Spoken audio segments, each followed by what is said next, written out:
Hello, Dr. Gomez here from the University of Texas Health San Antonio. Today we're going to have a session of questions and answers with Dr. Yasha Gupta, a radiology resident at Mount Auburn Radiology Residency program in Massachusetts. Basically, I'm going to ask Yasha 4 questions that I think are important for a medical student to know from the point of view of a radiology resident. In return, Yasha is going to ask me 4 questions that she thinks are important for a medical student to know from the point of view of a program director. Hi everybody, I'm Yasha Gupta and I am a 3rd-year resident at Mount Auburn Hospital in Cambridge, Massachusetts.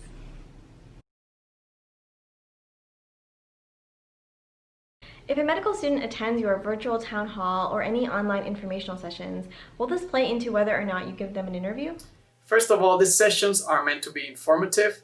They are meant to replace in-person rotations and in-person interviews. So pretty much what the programs are trying to do with these virtual sessions is to showcase what they are, from their attendance, their residents, their facilities, and the benefits they have. And to a second degree, they're trying to show kind of their culture, which will be really hard when you only have 1 or 2 hours to showcase what you have. But this is supposed to be a win-win situation for both the applicant and the program. The program gets to showcase what they are, and the applicant get to learn all they want to learn from the program. In my opinion, I think there are no negatives to attending any of these virtual events. These sessions come as a town hall virtual meeting. They can also be a virtual happy hour with the residents or the faculty, or both, or it can be sessions with the residents only. You can find more of this information in Twitter, so I encourage you to go and get an account on Twitter, follow Future Rad Res. Well, they will post and retweet all the events that they see of this nature from all the residency programs around the nation. Beyond the exchange of information in these virtual sessions, this is the new way to network. In the past, you will rotate through other institutions, or you will go to a national meeting like the RSNA to meet residents, program directors, faculty, and so that's it. Meeting residents and faculty from an institution that you like may not buy you a ticket into the program, but it's going to put your name in their radar because you already attended one of the town hall and they saw that you have the interest to actually look up when is this thing going to happen and log into the session. This is just like traditional networking.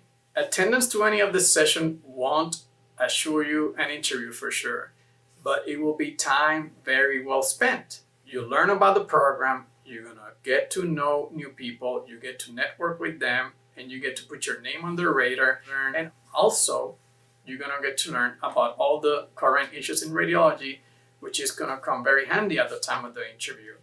So go and try to join as many virtual town halls and happy hours as you can.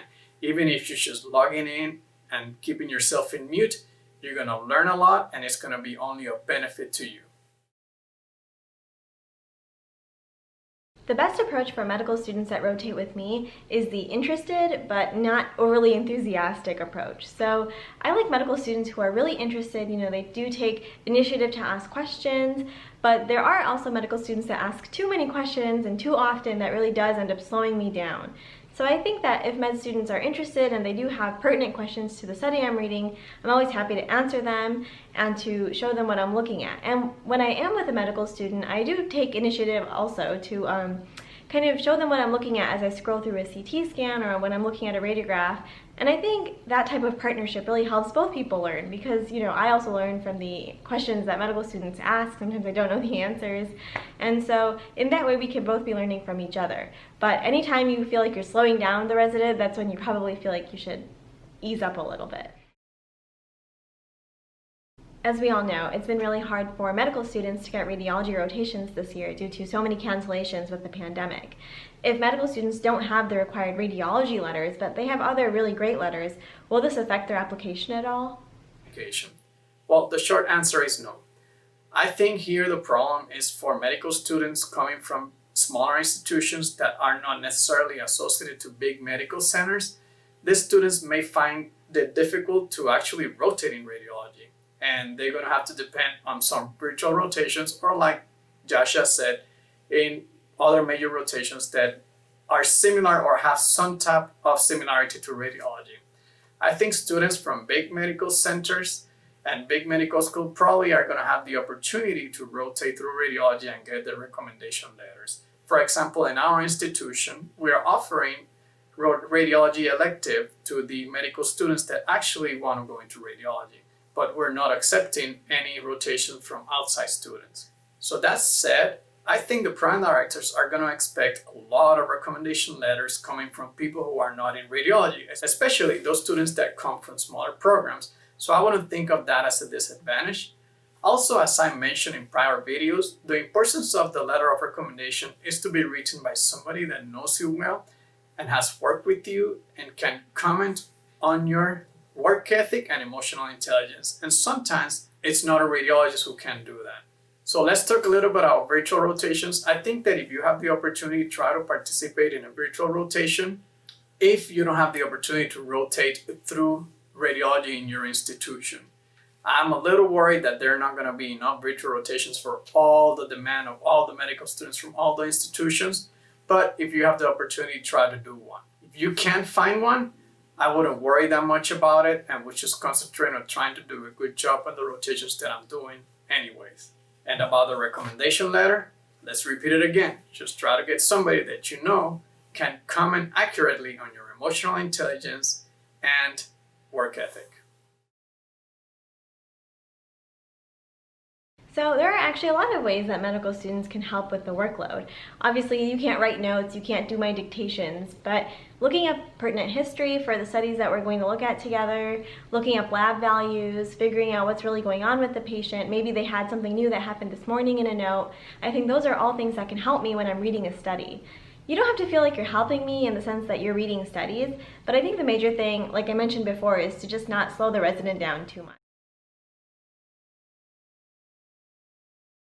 What are things that medical students can do during virtual rotations to really show their dedication and interest in specific programs?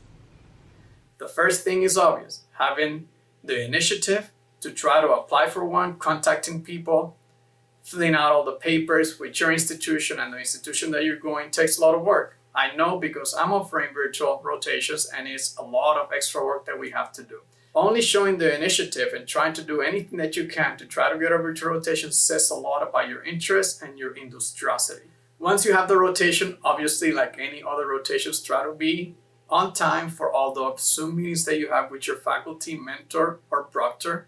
Also, do your homework that you're assigned, online conferences and online tests. Do it on a timely fashion. Also, I would encourage you that if you have Zoom meetings with faculty, try to be as natural as possible as if you were on a rotation. Maybe you can even talk about things that are not related to radiology so people can get to know you a little bit better. Things that you can do for extra points, like I say, you should try to ask if you can have some Zoom meetings with residents. Also, you can ask if there is any research project, educational project, or even quality improvement project that you can participate remotely. Things that are helpful in the busy reading room can be, helping with phone calls sometimes. That can be helpful if I want to page someone about a reading. That can be helpful. Trying to figure out when people have questions, what their exact question is when they come into the reading room. Just taking initiative to kind of help out with the daily things that the resident is doing. Those are really the most helpful things that you can do. It's really hard in radiology because you are kind of taking a back seat in the sense that you can't actually read the studies on your own. But, trying to figure out what really is the question, getting a study pulled up on a different computer if there's access to one, things like that are always helpful just to increase efficiency within the reading room. Whenever we have social events as a residency and we have a medical student rotating, we do always end up inviting them to our programs. We do want medical students to see what we are like outside of work. We recently had a viewing party for one of our attendings who was giving an APDR lecture, and obviously we had our med student, we got her a sandwich, we made sure that she felt involved with the whole process. We've invited medical students to our welcome parties at our attendings' houses before, and I think it's just a fun way to see, is this somewhere where I would really fit in? Because most of the time if you're rotating, doing an away rotation in radiology, it's usually because you're interested in going to that program. So this can be a really good way to figure out whether this is a place that you actually want to go. Of course, I would definitely be willing to help a med student with a virtual readout. In fact, we could even choose like 5 or 10 studies that were the most interesting throughout the day. This could even maximize, a good learning session for the medical student, because you're not just reading another ICU film, you're not just reading another boring, plain, normal chest x-ray. You get to see really interesting things, and I can compare a normal study with an abnormal study to show you. And I think actually in that way, maybe a virtual readout would be even better than a regular readout behind me. And usually when we're doing something virtually, it means that I'm not on a time pressure to get things done, so that could also enhance the experience. So I think that doing a virtual readout session would actually be super fun, and it would probably teach me a lot too. How will you view the participation in the ACR online elective? Will this count as a 2-week elective in your eyes? I love the ACR virtual elective. It's a 2-week elective, and you can find the information in the ACR website. It is very complete, and it is sponsored by the American College of Radiology, which is an outstanding society. It has everything that you need to learn the basics of radiology as a medical student, from virtual conference to virtual tests. In fact, it is so good that I adapted the ACR virtual elective into our own virtual rotations as part of our curriculum. So in that sense, you can do this ACR virtual rotation for credit if you can find a way to work it out with your institution, or you can do it without credit and show your initiative and put it in your application and things that you'll be able to talk about during the interview process. I think that doing the ACR virtual rotation shows a lot of initiative from a medical student. So if I were you and you have 2 extra weeks to do it, I would do it. And I will include it in my IRS application. Thank you and good luck.